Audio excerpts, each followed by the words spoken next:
Freedom of Choice Act is a law that will change the face of abortion in this country forever. I believe that FOCA will probably increase the number of abortions. What it will absolutely do is increase the work of those of us who are opposed to it. The Freedom of Choice Act right now is a bill that needs to go through Congress.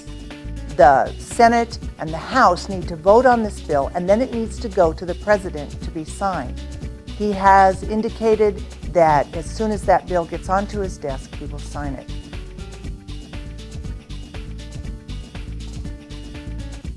FOCA was introduced to strip the states of all rights to have any say and to allow abortion on demand without any regulation, without any laws, without any oversight.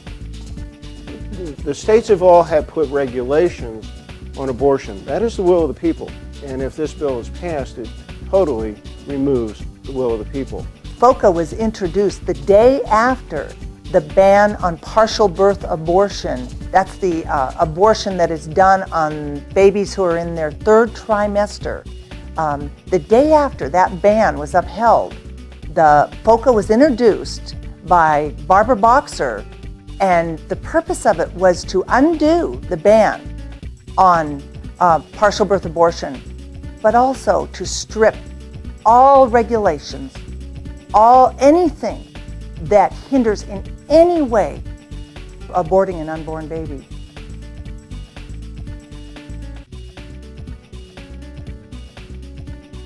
When Roe versus Wade was passed, the states retained the right to pass laws that protect their women and to regulate and monitor the abortion industry within their state. Laws like informed consent, where women had to be told the risks of abortion and the procedure. And also, some states have laws that require that women see ultrasounds of the baby before they abort it so they know what they're aborting. Also, laws on parental notification, where a minor must get her parents' permission before she gets an abortion. Laws providing a conscience clause for doctors and nurses and pharmacists who do not want to participate in abortions because it goes against their belief system. And then, of course, there are laws on state books outlawing the barbaric practice of partial birth abortion. That is the abortion that doctors do in the third trimester up until the day of birth of aborting an unborn baby.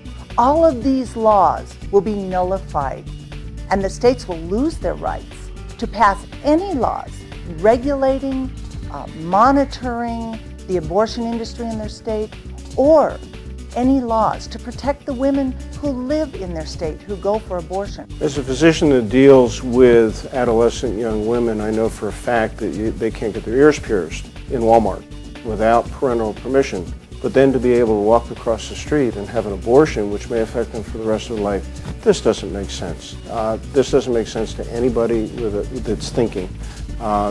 If this bill is passed and allows that, it's going to have a horrendous impact that we haven't seen for 30 years. FOCA will overturn the Hyde Amendment, which prohibits taxpayers' money to fund abortions.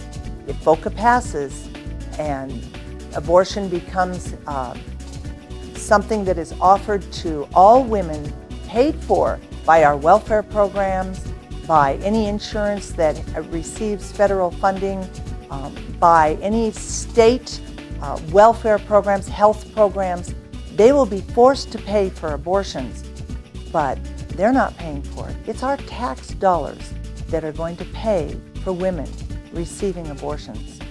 The bill implies that any provider that contracts with a hospital will be required to perform or assist or allow abortions to occur in their facility. As it stands now, military hospitals do not have to provide abortions, nor do the taxpayers pay for military personnel to get abortions.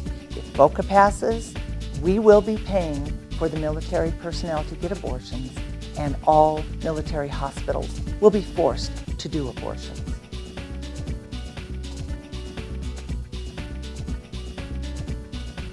We have to speak out on behalf of the unborn babies who have no voice.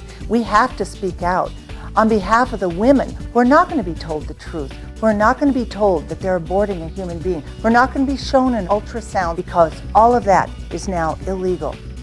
We have to speak out now before it's too late.